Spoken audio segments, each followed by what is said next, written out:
పూతరేకులు ఈ పేరు వింటే చాలు ఒక్కసారైనా టేస్ట్ చేయాల్సిందేనంటూ ఫుడ్డీస్ అందరూ ఆతృతగా ఎదురు చూస్తూ ఉంటారు. అంతేకాదు ఎన్నో విశిష్ట వంటకాలకు కేర్ ఆఫ్ గా నిలిచే గోదావరి జిల్లాల ప్రత్యేకత అయిన ఈ పూతరేకుల పుట్టిల్లు ఏదంటే టక్కున గుర్తుకు వచ్చే పేరు ఆత్రేయపురమే. మరి ఈ పూతరేకులకు ఆత్రేయపురానికి సంబంధం ఏంటి? అసలు పూతరేకులు ఎప్పటి నుండి జనానికి అందుబాటులోకి వచ్చాయి? అసలు ఈ వంటకాన్ని ఆవిష్కరించిన వారెవరు? ఇటువంటి వివరాలు తెలుసుకోవాలి అనుకుంటే ఈ స్టోరీ చూసేయండి మరి.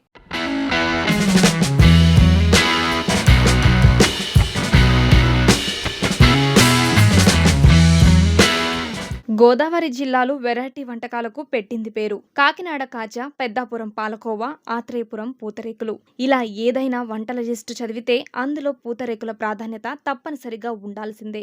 అతి పలచని పొరలతో నాలికపై వేసుకునే ఇట్టే కరిగిపోయి ప్రత్యేకమైన రుచిని అందించే పూతరేకులు ఇప్పుడు మన తెలుగు రాష్ట్రాలను దాటి విదేశాలకు సైతం వలసపోతున్నాయి. తెలుగు వాళ్ళు అత్యంతగా ఇష్టపడే స్వీట్స్ లో ఒకటిగా ఉన్న ఈ పూతరేకులు మొదట్లో కేవలం పంచదార తీయదనంతోనే ఉండేవి. అయితే ఇప్పుడు వాటిల్లో కూడా రకరకాల ఫ్లేవర్స్ అందుబాటులోకి రావడంతో వాటికి సైతం గిరాకీ కనిపిస్తోంది. వినియోగదారుల నుండి సైతం మంచి రెస్పాన్స్ వస్తూనే ఉంది. మాది అంబేద్కర్ కోనసీమ జిల్లా. పూతరేకులు ఇక్కడ ఫేమస్ అండి ఆత్రేయపురం. వేరే వేరే వెరైటీస్ ఉంటాయండి. బెల్లము, పంచదార, కోవా, ఐస్ క్రీము, చాక్లెట్లు ఇవన్నీ ఉంటాయండి.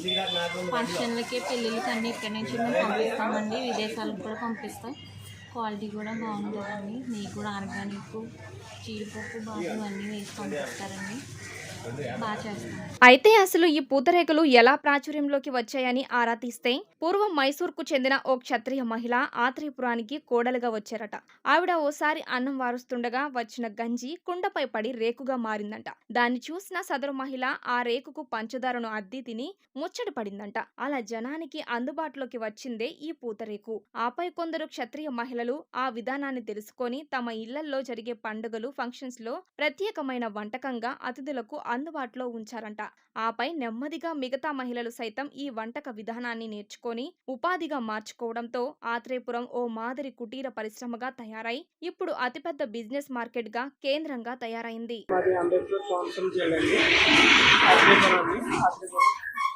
మాది ఇక్కడ పూతరేకులు ఎక్కువ తయారవుతాయి. ఆత్రేయపురం ఎక్కువ అవుతాయండి.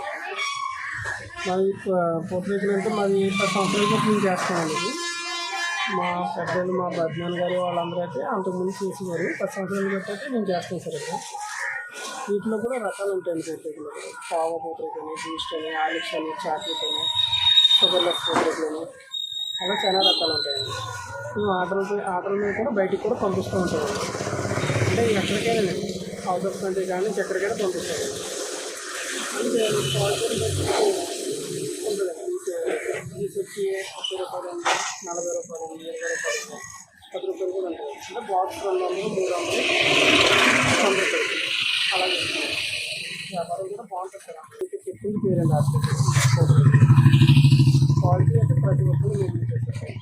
నేననే కాదు, వాళ్ళనే కాదు, ఎవరైనా బాగానే చేస్తారండి.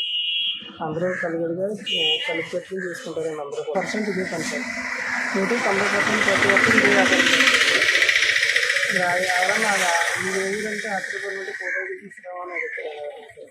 మొత్తంగా ఈ ఆత్రేయపురంలో ఇప్పుడు దాదాపు 400 కుటుంబాల వరకు ఈ పూతరేకులు తయారీపైనే జీవనాన్ని సాగిస్తున్నారంటే ఏ స్థాయిలో బిజినెస్ జరుగుతుందో చూడొచ్చు. అంతేకాదు సుమారు 2000 మందికి పైగా మహిళలు తమ కాళ్ల మీద నిలబడేలా ఆర్థిక స్థిరత్వాన్ని అందించిన పూతరేకు ఆహార ప్రియులకు నింపదిగా నోటిని తీపి చేయటమే కాదు, మన మహిళలకు ఉపాధిని సైతం అందించడం విశేషమే మరి.